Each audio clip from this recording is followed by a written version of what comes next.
years, pole has gotten very acrobatic. With that, there have been multiple grips that have been created. This is just a brief video of some of the grips that I teach to my students on a regular basis.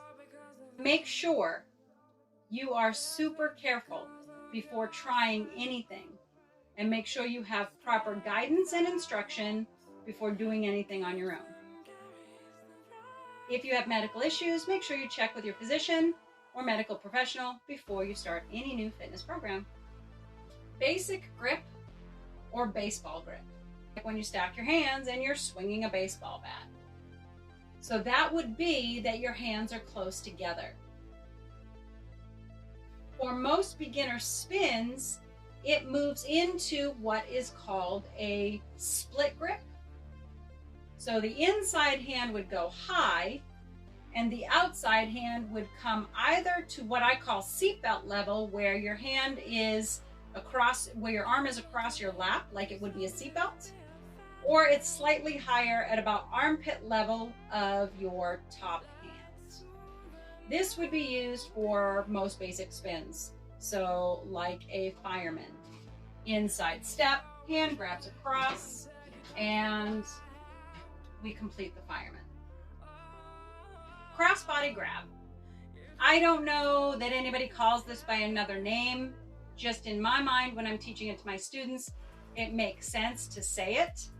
So if my inside hand was high and I wanted to do a spin of some sort, a pole twirl or a pirouette, I'd take my free hand, and when I say cross body, I cross my arm in front of my body.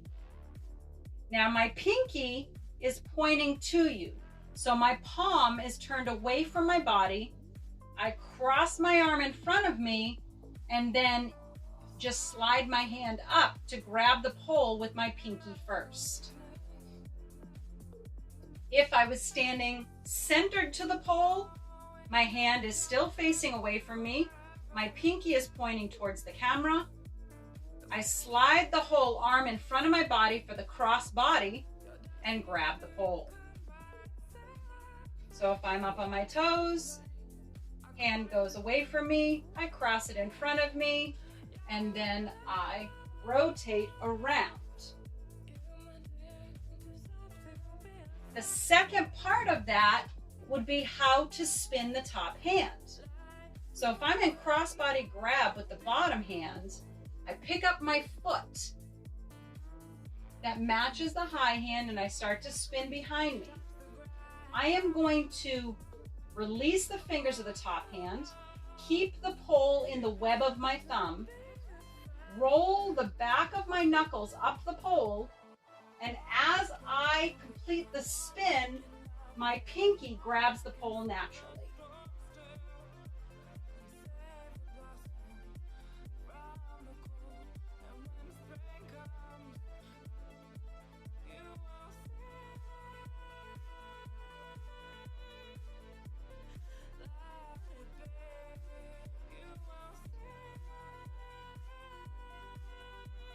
Another basic grip that I teach my students is what I call the lock-off. That goes back to the baseball grip hands, but the main component for this move is to keep both elbows in a bent position. This term of lock-off comes from, I believe, rock climbing techniques. They say when you keep your elbows bent, it is considered a lock-off. So for something like that, it would be used, say, if you're going up into pencil and you're actually going to hang. So if I was to climb the pole and stand, I'd put my elbows in lock off and be able to hang my feet down the pole. Those are some of the grips you will be seeing as my student and that we will be working with regularly. Some are beginner, some are intermediate, some are advanced.